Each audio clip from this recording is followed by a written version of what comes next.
A very good Sunday evening from Nigeria's capital city, Abuja. Welcome to the news on NTA International. I'm Musbat and Wahab. Let's see the headlines. Catches it back to Kalu and the former Savannah State star. Nigeria's national women basketball team, the Tigress, now playing against Senegal in FIBA African Championship finals. National Assembly condemns assault on former Deputy Senate President. First batch of pilgrims from Lagos State arrive in Nigeria from Saudi Arabia after the Holy Pilgrimage.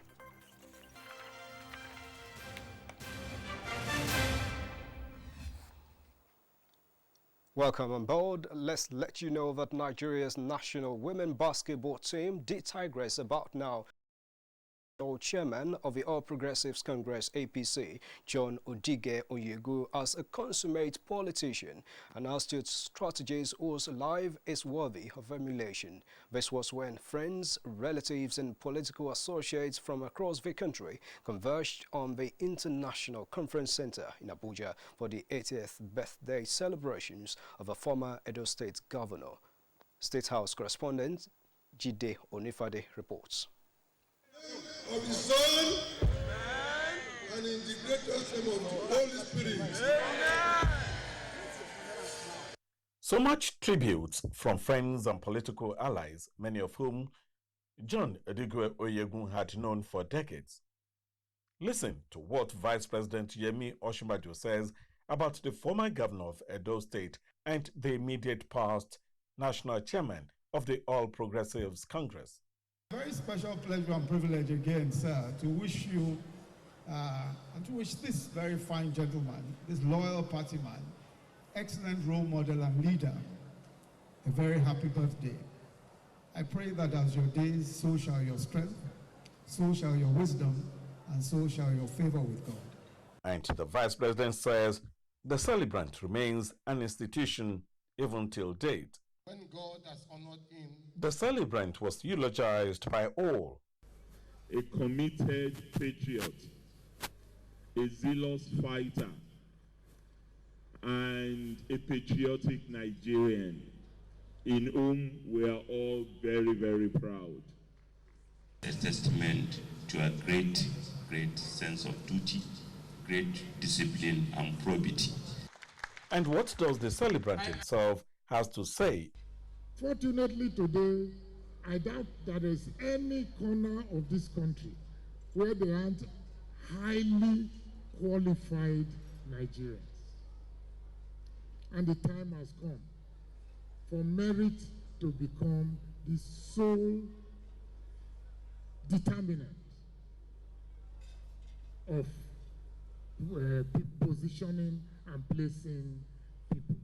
The night is not without words of advice for Nigerians from erudite scholar Professor Ibrahim Gambari, emphasizing the need for all to support government in getting rid of criminality in the country. Nature abhors a vacuum. If people don't stand for Nigeria, if people don't stand for what unites us, then we will leave the field to those who capitalize on what divides us.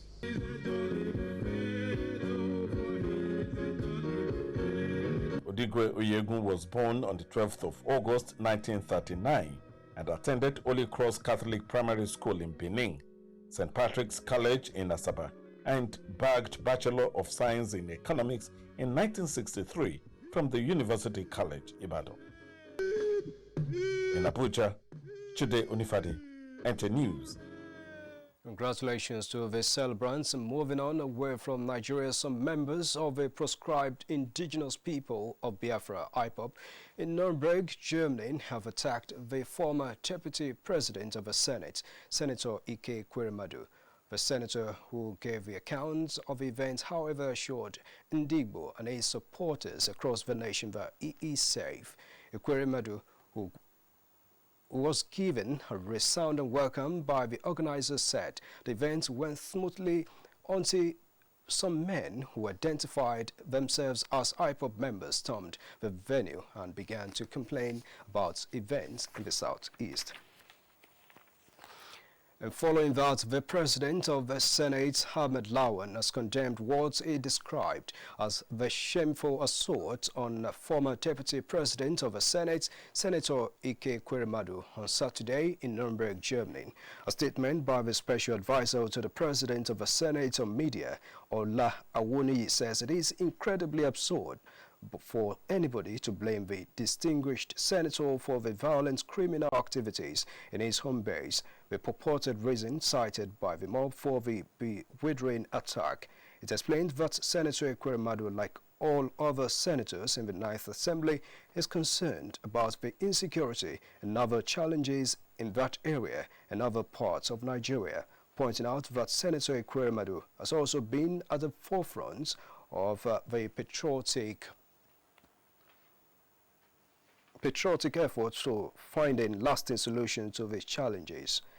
Senator Lawan also describes it as barbaric and urges the German authorities to identify those involved in the act so that the law would take its course on them.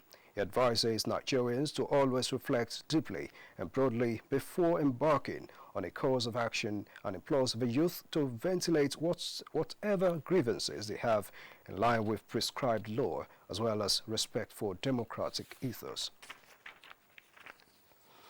And chairman of the Nigerians in Diaspora Commission has condemned the attack on the former Deputy Senate President and current serving Senator of the Federal Republic of Nigeria, Senator Ike Ekweremadu, of the second annual Igbo Cultural Festival held in Nuremberg, Germany. Senator Ekweremadu was attending as a special speaker, guest of honor, as the event organized by the Indigbo Germany community was reportedly beaten up and urged publicly. Dabiri Arewa affirmed the incident is an embarrassment to the country. She also appealed to Nigerians to be of good behavior wherever they find themselves because such incidents tarnishes the image of the country.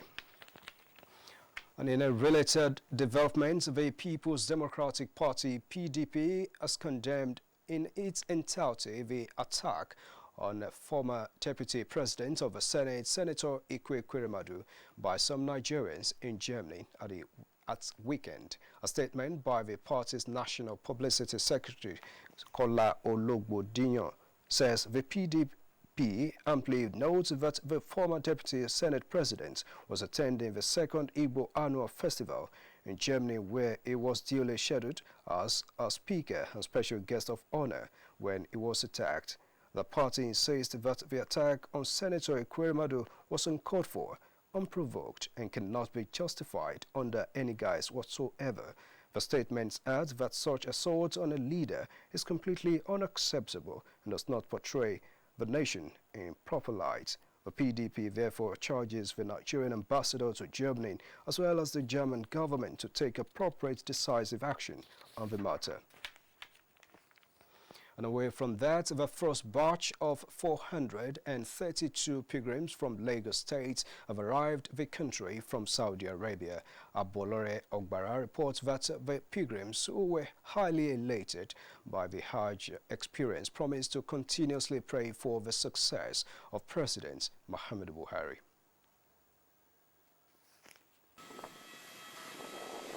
After fulfilling one of the mandatory pillars of Islam, the pilgrims arrived the cargo wing of the Muritala Mohammed Airport, accompanied by officials of the Hajj Commission.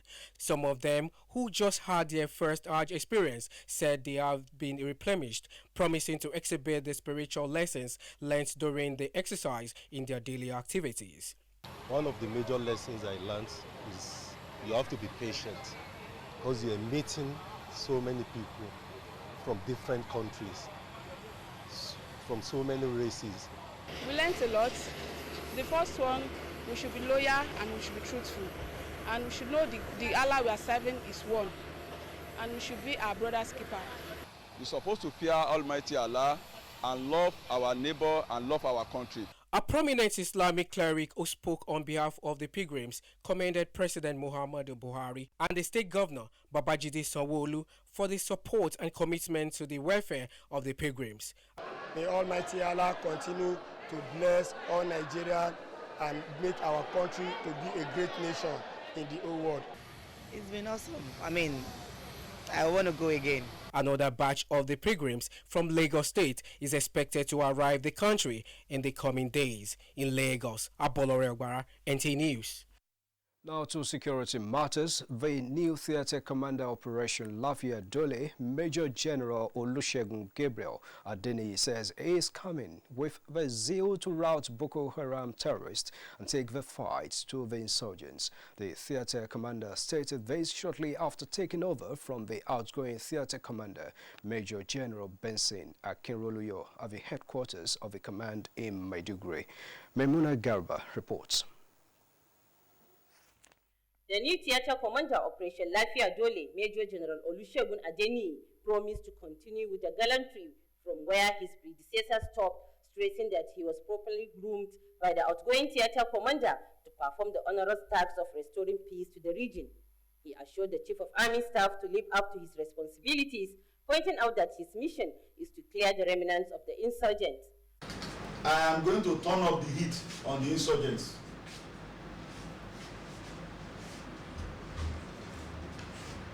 Great generals have served here and have taken the fight to Boko Haram. I will further take the fight to Boko Haram. You will remember I said so. Outgoing theatre commander, Major General Benson Akinroluyo, thanked the Chief of Army Staff for the rare opportunity, describing it as a worthwhile experience. He said the new theatre commander is familiar with the operations, having known the terrain well, and wished him success. Major General Benson addressed soldiers and officers of the command, where he commended them for the successes recorded throughout his stay and urged them to maintain the tempo, adding that he will continue to monitor their activities from his new place of work. Meanwhile, a mini launch was organized in honor of the outgoing theatre commander. From the Military Command and Control Center, Maiduguri, Memuna Garba, NTA News. Meanwhile, in recent history, Maiduguri has become a flashpoint for the dreaded Boko Haram insurgents. And no doubt, many have been displaced, let alone the human and material losses. However, Naomi Abuoko reports that all hope is not lost, as stakeholders are complementing the effort by the government to restore Borno State to befit its slogan, that is, home of peace and hospitality. The Boko Haram insurgency has, in its 11 years, inflicted one of the worst humanitarian crises in the northeastern Nigeria, according to a post-insurgency recovery and peace-building assessment jointly carried out by United Nations and Nigerian government. The total cost of destruction in the northeast amounts to $9 billion with Borno alone counting for $6.6 billion and still counting, considering pockets of attack here and there. However, the worst is over due to the renewed vigor and commitment of the Nigerian armed forces. Communities once lost to terrorists have been liberated, with many people relocating back to their communities. With this development, the federal government, Borno State government, international and national donor agencies have rolled out several initiatives and programs toward peace building. Public and the traditional institution, the religious institution should also be carried along. When you talk about these youths, you also have to talk about the parents too. They too, they have to give the moral discipline to their children. Any of the forces, without the support of the people, cannot bring peace to us. Our people should now rise to the occasion by giving them the necessary information. The communities that have returned must be resilient, courageous, and tolerant, and forgive those who they think are the brains behind this insurgency. Building blocks of harmonious coexistence among the diverse people for peace and unity to take root has been the focus. Efforts aimed at restoration of community life as the Boko Haram insurgency weakens. In Maiduguri, Naomi Abuoko, NTA News. You're watching the news on NTA International, reaching you from Abuja. We have a break now. More news when we return. Stay with us.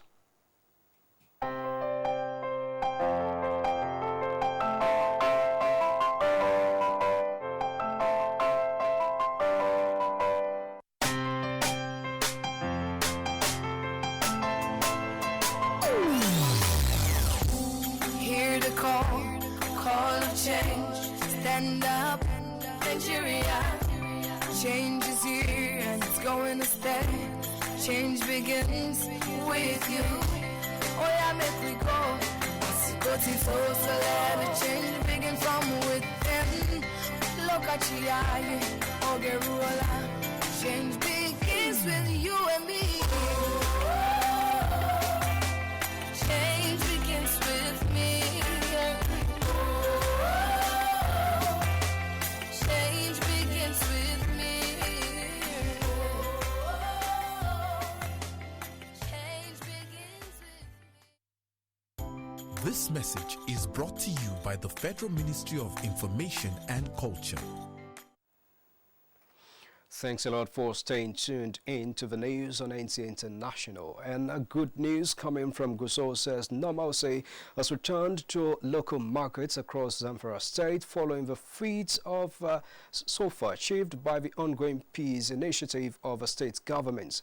Jamilu Ibrahim reports that the popular Mada Market in Gusau local government area of a state which was formerly deserted due to the high rate of insecurity in the area is now back to business. Commercial activities had been paralyzed for almost a decade in all the markets across Zamfara State, owing to the spate of insecurity occasioned by the age-long rivalry between some section of Hausa people and the Fulanis. With the recent restoration of a relative peace resulting from the ongoing dialogue between the warring parties, business activities have however begun to resuscitate, especially at the local markets. This is the current section of the popular Mada market in the local government area of Zamfara State. The market was hitherto deserted as it became a no-go area for Fulanis. It is however now back to life, with Hausa and Fulanis busy transacting with one another. The story is the same at all other sections of the market, as Fulanis and their Hausa counterparts were cited busy making various business transactions.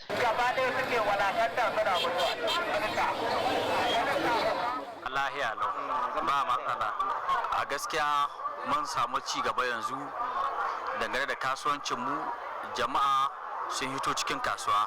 Allah bai da namin jonda ya. Allah bai da daukaka ake.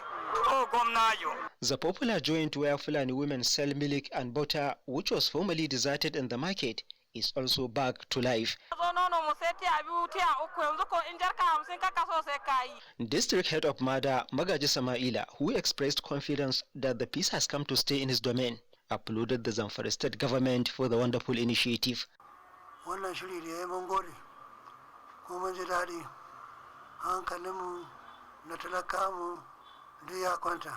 The people have received the message, and I think it will go down well into the hinterland, and at the end of the day we'll have the much desired peace we required in the state.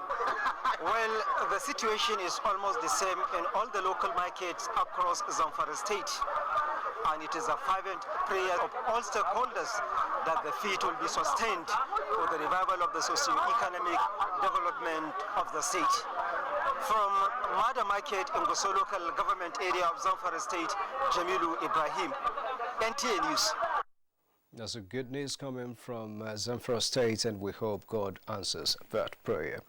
Thank you, Jamilu. Now, an early morning fire outbreak has destroyed shops at ED quarters of Gombe Metropolis. Zara Omar Adamu reports that the fire razed the entire first floor of the one-story shopping complex belonging to the Gombe Local Government Council.